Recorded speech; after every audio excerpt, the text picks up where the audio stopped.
Descabezo estatuas. Me canso de frotar una palabra con otra y hacer chispita. Ya no quiero poner esta letra aquí, esta tonta coma. Pido una zancadilla para que caiga de narices el alto verso. Quiero sacar las palabras de mi casa a empujones y coger al pronombre por los pelos hasta hacerle confesar la dirección del sustantivo, para entrar a su línea dando voces, para arrimarle un clavo entre los ojos, para aplastar con mis pies a sus mansos adjetivos, para agarrármela a escobazos con los verbos conjugados, con los verbos no conjugados y con los adverbios, si me miran mucho. Quiero abrir las ventanas y que entre una luz no escrita, y apilar los libros en el patio, y colgar la máquina de escribir en la pared, como una cabeza de venado con su bala, limpiamente acertada entre la M y la N, antes de prender fuego a la casa y bailar con mis amigos sobre la lengua de Vallejo, sin tener después que juntar los pedazos y contarlo llorando en un poema.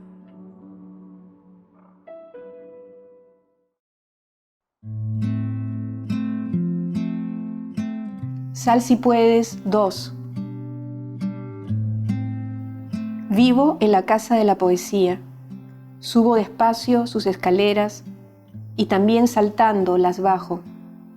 Me siento en la silla de la poesía, duermo en su cama, como en su plato. La poesía tiene ventanas por donde se deja caer mañanas y tardes, y bien me cuelga una lágrima, bien sopla hasta tumbarla.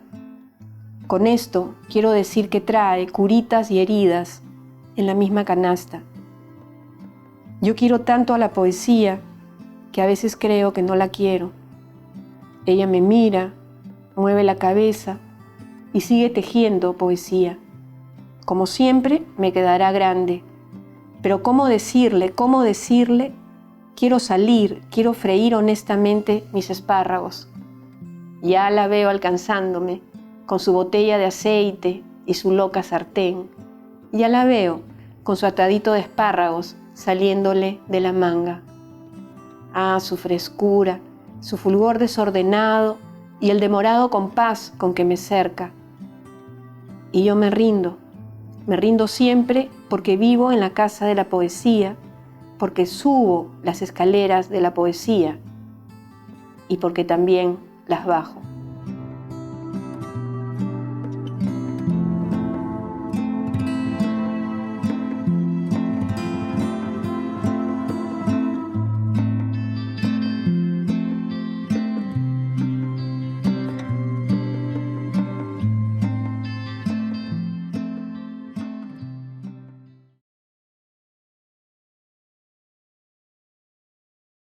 Buenas noches, es un gusto saludarlos a todos, a todas y muy especialmente a Rosela Di Paolo. En las transformaciones de rigor que vivimos los centros culturales, hemos procurado mantener algunos momentos y celebraciones por las ideas y sentimientos que convocan. Hoy nos reunimos para homenajear a la poeta Rosela Di Paolo, para agradecer su palabra, su inteligencia vuelta a poesía, otorgándole el premio Casa de la Literatura Peruana 2020. Rosela Di Paolo es una de las poetas más importantes de nuestro país.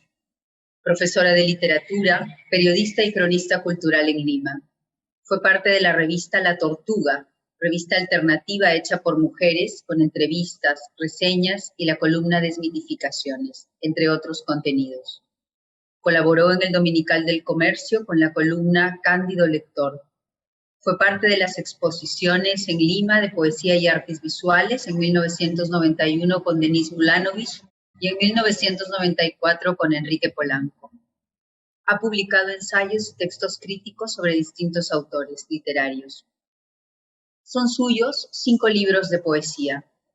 Prueba de Galera de 1985.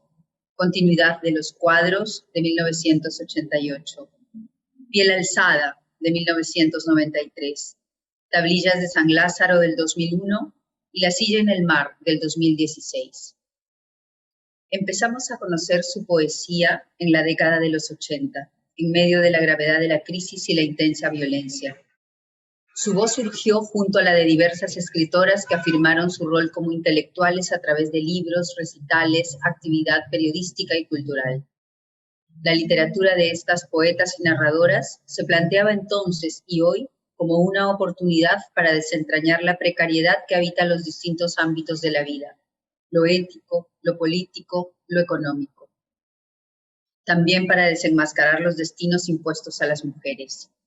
Contra ello, las escritoras construyeron un lenguaje propio y desafiante.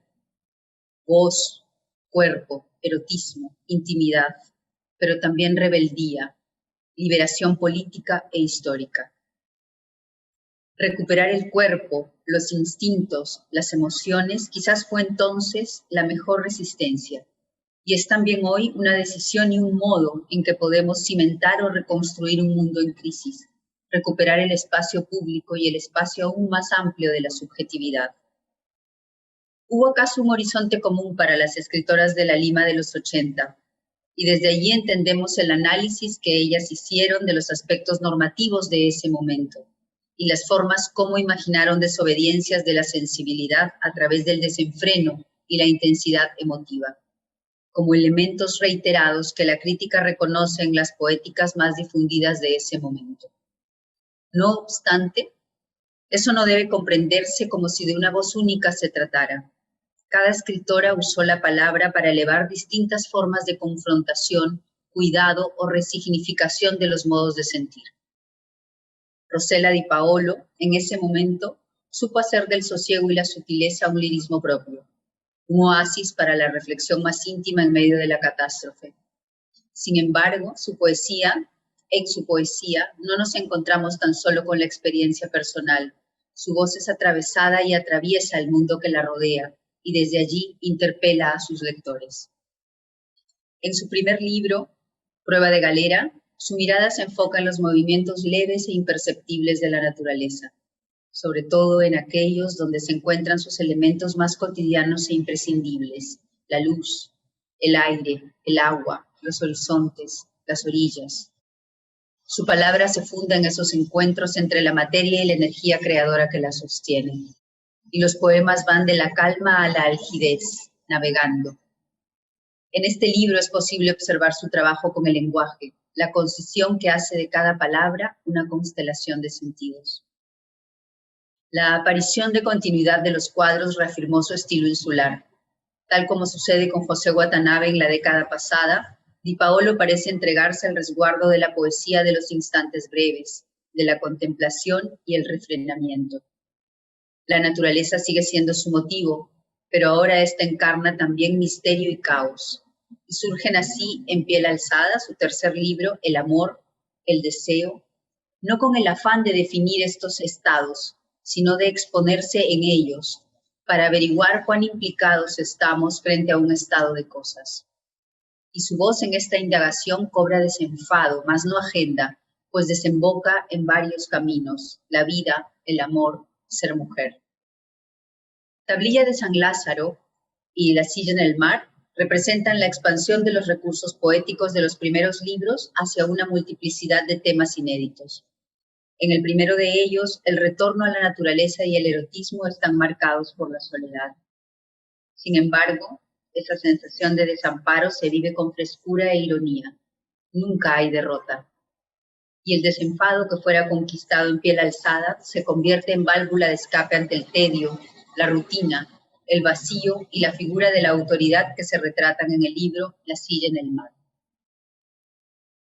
Entregamos el premio Casa de la Literatura Peruana este año a Rosela Di Paolo en reconocimiento a su poética, que busca un tiempo para la contemplación detenida de los procesos más recónditos que habitan y mueven el mundo, y encuentra en él, y especialmente en la naturaleza, no solo ese puro mostrarse de los grandes paisajes, sino la vida en sus dimensiones más invisibles, ocultas e íntimas.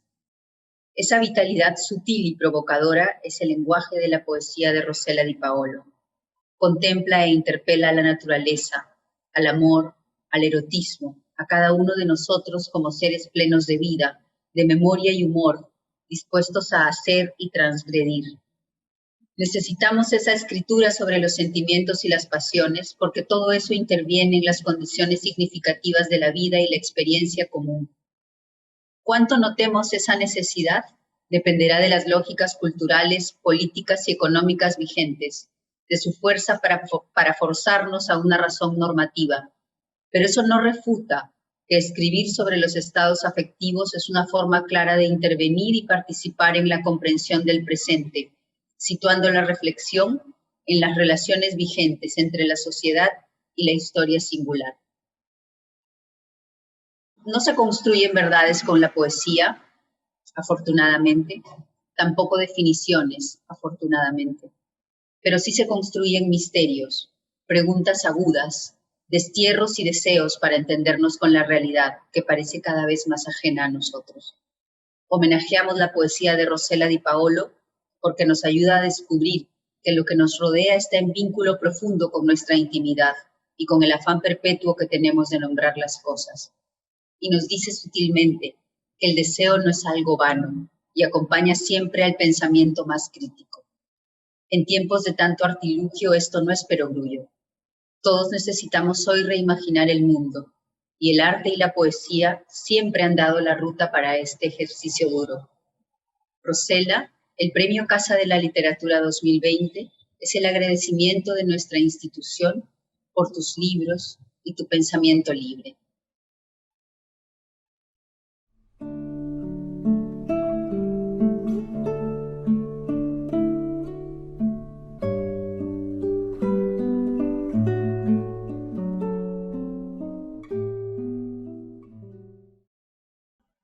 Este año el premio es un mate burilado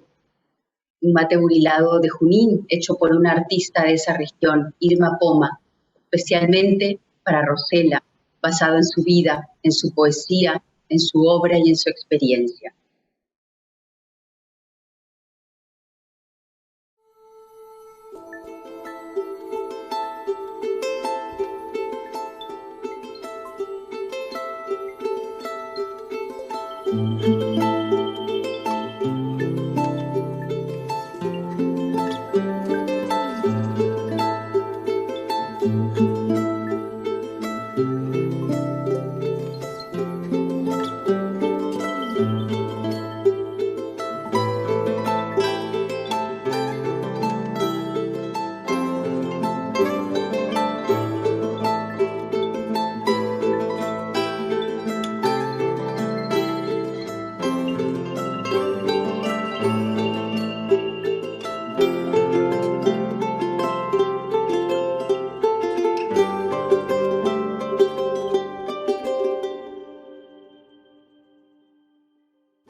Yo quiero tanto a la poesía que a veces creo que no la quiero.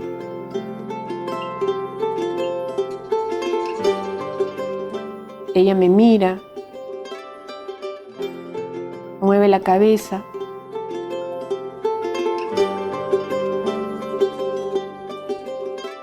y sigue tejiendo poesía.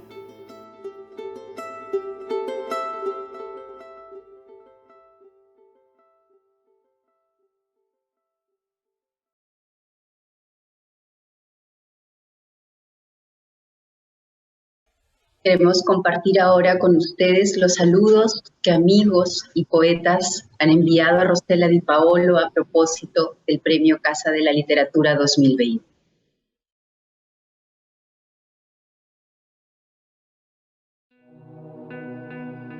Yo considero que el reconocimiento a Rosela es un reconocimiento muy justo. Rosela no solamente es una gran poeta, sus textos literarios uno los lee y verdaderamente se quedan en uno. O sea, ella condensa, o sea, el mérito de la poesía siempre es un mérito muy difícil, ¿no? Porque es con el lenguaje cotidiano que usamos todos los días, con este lenguaje gastado, decir algo completamente nuevo. Y Rosela lo hace, ¿no? Lo hace a partir no solo de palabras, digamos, que estén en el rincón oculto del diccionario, sino con las palabras de todos los días, que son estas construcciones metafóricas, estas construcciones de alegorías, ¿no? que nos dan otra perspectiva del mundo, del amor, de la muerte, de la belleza, de lo horrible, ¿no? Y además de eso, Rosela es, digamos, una excelente persona, ¿no? Ella es una persona muy solidaria, siempre ha estado acompañándonos en los momentos más difíciles, pero además también celebrando en los momentos en que había que celebrar. Yo la quiero mucho, de verdad, la quiero mucho, es una mujer excepcional, le tengo mucho cariño, mucho. Me parece un total acierto otorgarle el Premio Casa de la Literatura 2020 a Rosela Di Paolo. Un merecido reconocimiento a su trayectoria y a la originalidad de su propuesta. Una poesía caracterizada por su fuerza y dominio al transitar entre lo existencial y lo cotidiano, al trabajo de la imagen poética y la contemplación. Una poesía con frescura e incluso con humor, al que muchos no se atreven entre la solemnidad con la que tratan a la poesía. Una poesía que además se toma su tiempo.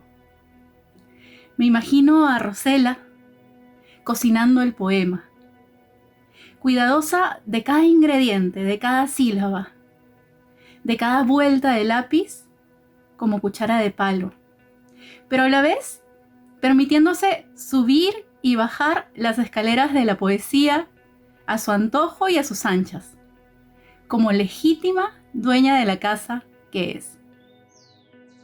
Felicidades, Rosela. Admiré la poesía de Rosela Di Paolo desde un principio, efectivamente, y su espíritu saltarín y gracioso, ¿no? Esas montañas soñando con sus alas, por ejemplo. No tengo ahora acá el texto de Rosela de Prueba de Galera que me gustaría tener.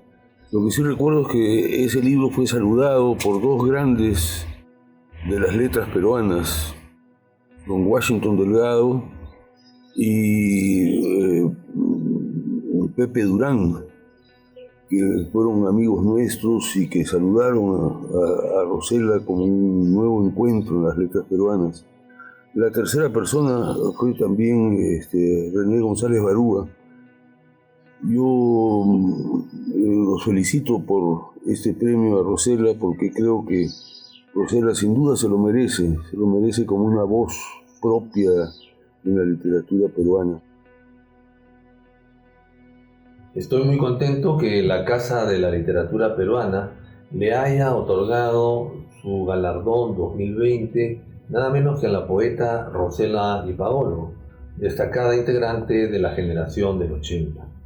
En la producción lírica de Rosela se detecta un escondido fuego que late y mueve todos sus poemas. Hay pasión por la poesía, hay una reflexión continua sobre la existencia humana, hay una imaginación bullente que tienen como protagonista a veces no tanto al yo poético, sino a la geografía costeña, el mar, la arena, la brisa marina, que invitan a la reflexión solitaria del enunciador. Estos rasgos convierten a Rosela en una poeta singular. Muy pocas poetas de su generación tienen un discurso similar, ¿no? Cada una ha seguido su camino, pero ella es muy original. Sus libros así lo demuestran. En el año 85 publica Prueba de Galera, en 1988 Continuidad de los Cuadros, el año 93 Piel Alzada, el año 2001 Las Tablillas de San Lázaro, y no hace mucho, el 2016, Una silla en el mar. Nuevamente reitero mi alegría por el hecho de que la Casa de la Literatura Peruana le haya otorgado con justicia su galardón máximo.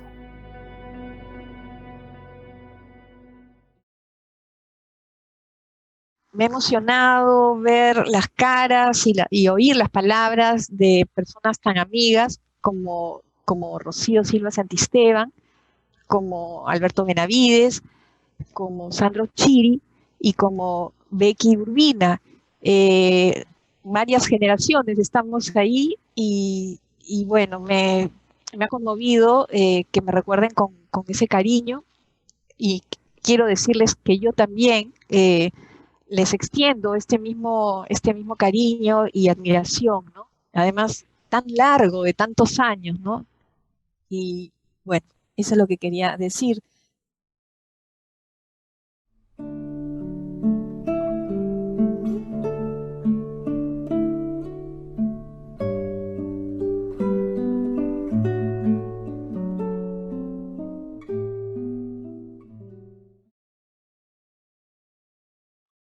Vamos ahora al momento más esperado de esta ceremonia, a oír la voz de Rosela Di Paolo.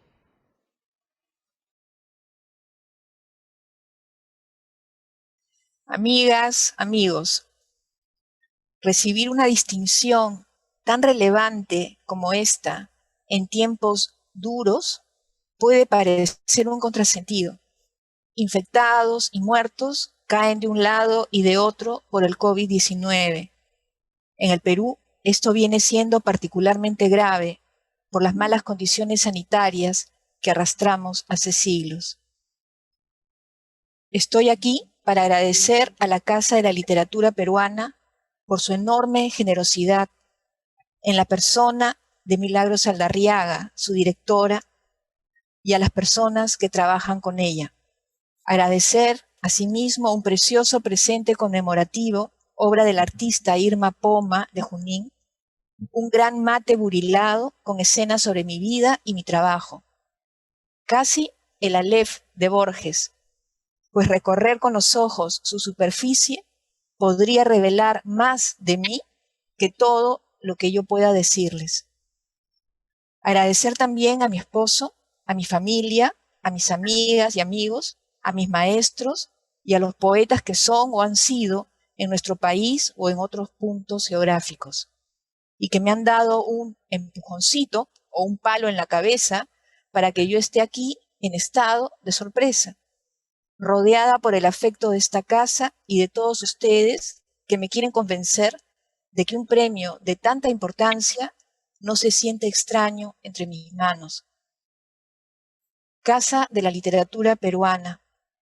Recuerdo cómo me gustó ese nombre sencillo, cálido, doméstico, que llevaba a imaginar puertas abiertas, escaleras que conducían a habitaciones iluminadas y muchos libros. De pronto deseo compartir mi emoción respecto de una casa. Mi familia puede dar fe de mi evocación constante, casi obsesiva, de la casa donde crecimos mis hermanos y yo. Una casa en Santa Beatriz, con sus persianas de madera y sus libros, y un jardín donde jugábamos con una pelota que aterrizaba siempre en el patio de la vecina. Un jardín además que tenía una parra que era nuestra ola gigantesca, cuando imaginábamos estar en la playa. Con habitaciones que nos dieron caminar y hablar y leer y escribir por primera vez, y en mi caso arrodillada sobre el piso de madera, porque así podía sentir que mis pequeños cuentos y dibujos eran parte de nuestros juegos. Una casa que seguí visitando en sueños, aunque ya nos hubiésemos mudado a otra cuando yo tenía 12 años, y que buscaba siempre con la mirada cuando pasaba cerca. Hasta que una noche descubrí con estupor que la habían tirado abajo. Mi casa me había abandonado, se me había muerto. Me agaché para recoger un pedacito de pared. Aquí está, en este vaso. A las pruebas me remito. Este es el pedacito que quedó de mi casa. En fin. Aquí está, en este vaso, y fantaseo con que a partir de ese mínimo escombro, mi casa se está reconstruyendo en algún lugar, con mis hermanos bajando y riendo por el pasamano de la escalera. Mientras volvía del desastre, recordé el poema de Leopoldo Chariarce. La casa blanca, hasta en sueños, traía la hiedra, barca irrumpiendo a través de las flores, como una nube en el calor del verano. La habrán hundido, le habrán arrancado los ojos. El que haya sido una casa la que me otorga este premio me llena de honor y maravilla. Una casa con cuya larga escalera también se puede jugar, pues grada sobre grada suben y bajan versos de nuestros poetas, y sus paredes sostienen textos, fotografías o dibujos de escritores para niños y para adultos, y que durante estos 11 años fueron homenajeados en exhibiciones estéticas y bien documentadas, en conversatorios o ediciones facsimilares de sus obras. Una casa llena de libros que disfruto visitar. Allí, sus ángeles anfitriones nos conducen de sala en sala por las vidas y obras de nuestros autores. En lo personal, me sentí halagada cuando me propusieron guiar al público un sábado en la tarde, junto con Janet Sukasaka, en la exposición La vida sin plazos, escritoras en la ciudad de los 90. Pues ahí estábamos, en poemas y cuentos, en fotografías y grabaciones, mis compañeras escritoras de quienes aprendo siempre. Rocío Silva Santisteban, Giovanna Polarolo, Mariela Dreyfus, Carmen Ollé, Patricia Alba, May Rivas, Ana María Gasolo, Patricia de Sousa, Elba Luján, Marcela Robles, Tatiana Berger, Pilar Dugui, Mariela Sala, Doris Moromisato, Dalmacia Ruiz Rosas, Marita Troyano, Rosina Valcárcel o Irma del Águila. Ellas y poetas y narradoras más jóvenes como Montserrat Álvarez, Roxana Crisólogo o Victoria Guerrero empezaron a hacerse oír con fuerza desde los años 80. Sin duda, el magisterio de Blanca Varela y de autoras que la antecedieron, como Amarilis, nos fortalecía, nos hacían sentir que podíamos entrar a la preciosa cancha literaria de igual a igual con nuestros compañeros escritores. Hace 100 años había en medio de un bosque una casa muy vieja y nadie sabía bien cuántos años tenía. Así comenzaba Viajes de Casperle, de Josephine Zibe, que mi madre me regaló una mañana de sarampión. Recuerdo su sonrisa al correr hacia mi cama y poner el libro en mis manos y contarme que al entrar a una librería en el centro de Lima, le llamó la atención el nombre de Casperle, pues yo le hablaba siempre de él al volver del kinder, cuando en el teatrín aparecía ese títere que ponía a todos de cabeza. Mi madre descubrió después que había 6 novelas más. Hoy sus páginas me devuelven como por un tobogán a la felicidad de tener 7 años y sarampión, a la nostalgia por mi antigua casa, con todos mis hermanos, a la sonrisa de mi madre, a sus dotes detectivescas, a su contagioso amor por los libros. Lleva razón la reciente premio Nobel Louise Gluck cuando escribe: Miramos el mundo una sola vez, en la infancia. El resto es memoria.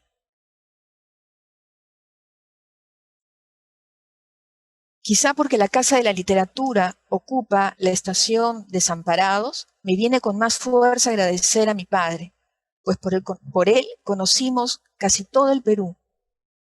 Se ponía sus mitones y su sombrero y nos metía a todos en el auto para llevarnos por los arenales de la costa, los precipicios de los Andes y todos los verdes posibles de la ceja de montaña.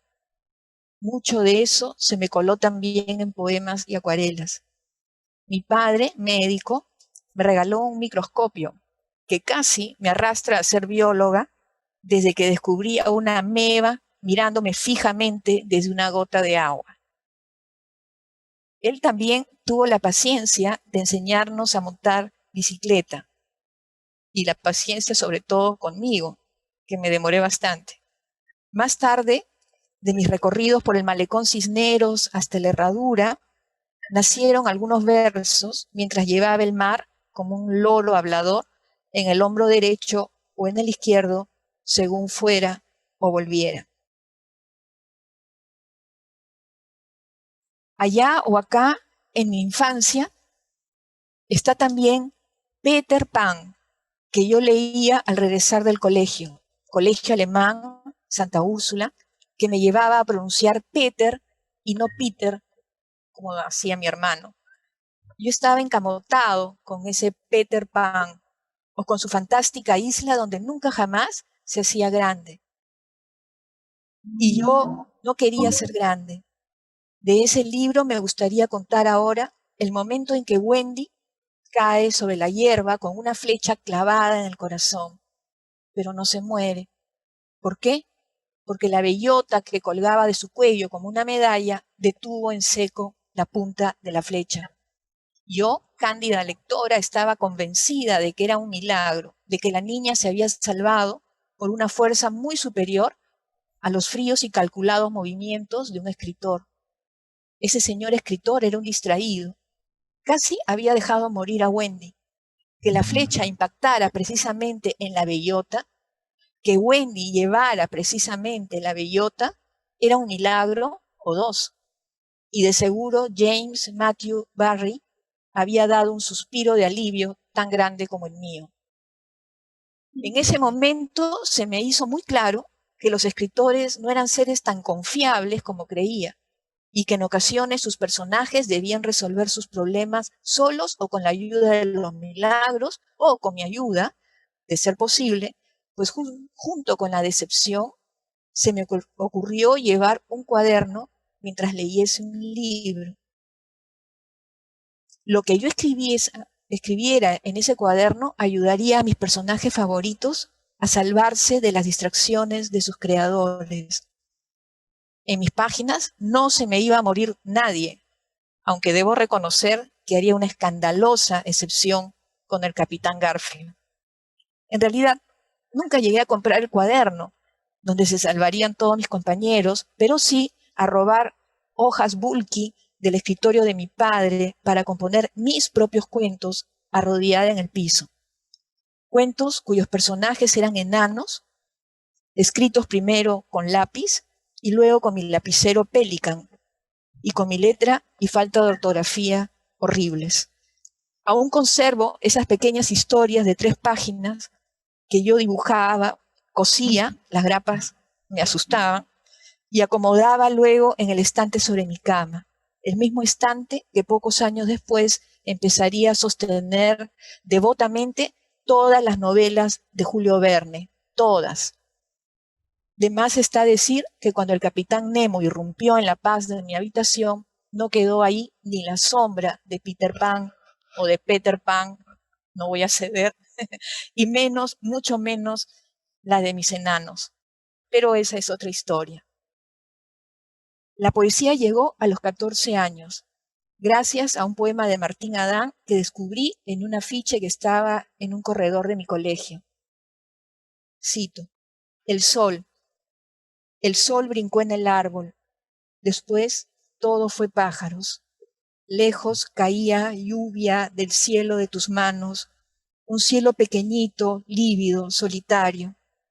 Ora el cielo es distancia, ceguedad, aletazo. El sol tiene en el árbol inquietudes de pájaro. Algo me ocurrió en ese momento. Un mareo, quizá equivalente al llamado del que hablan los religiosos. Recuerdo haberme dicho, aquí sí se puede estar.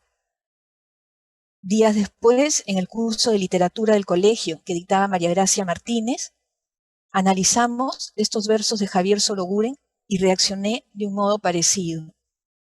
Árbol, altar de ramas, de pájaros, de hojas, de sombra rumorosa.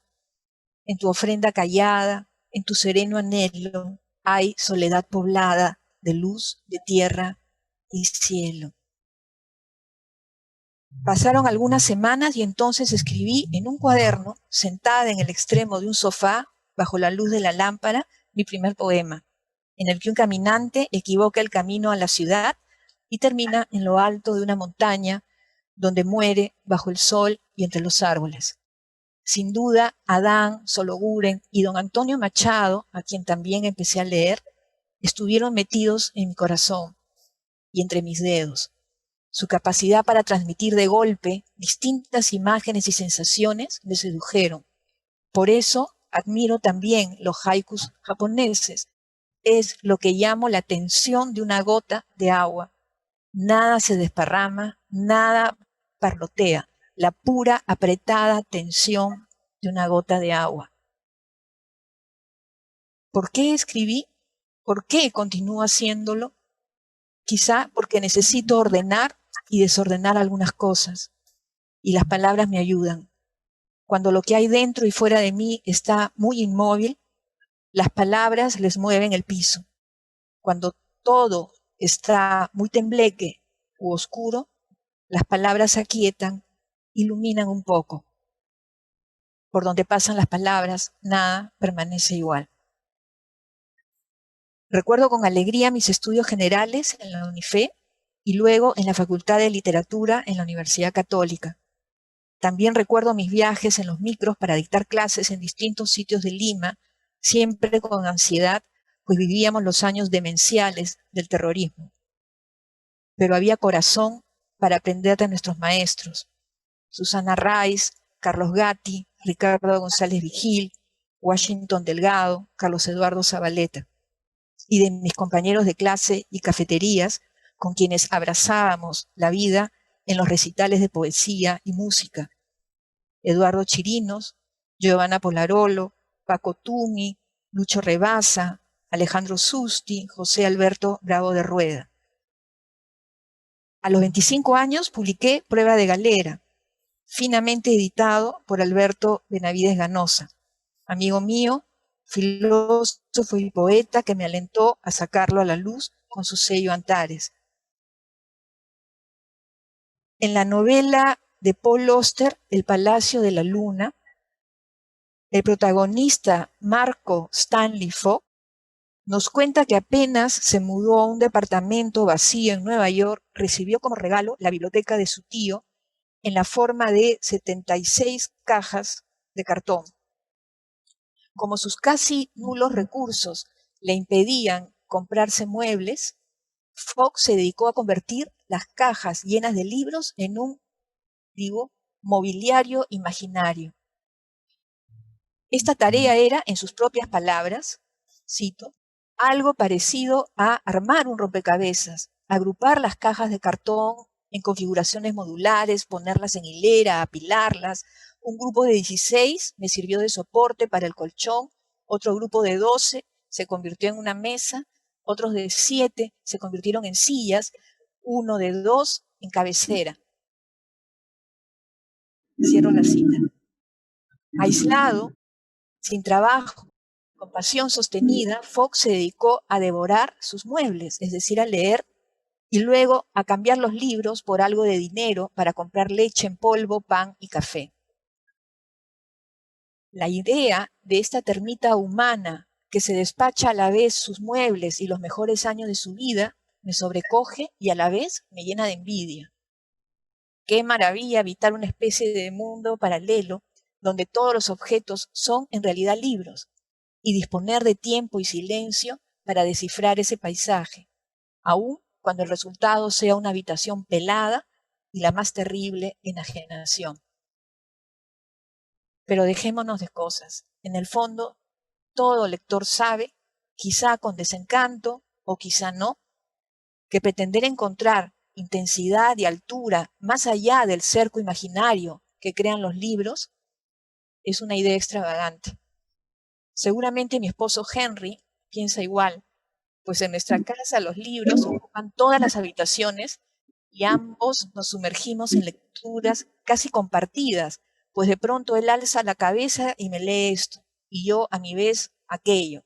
Y así anudamos a Sigmund Freud con Egelson y Watanabe, a Bertrand Russell con País de Jauja y La Guerra del Fin del Mundo, y allá entre las estrellas a Stephen Hawking con La Noche Oscura de San Juan de la Cruz o Las inmensas preguntas celestes de Toño Cisneros.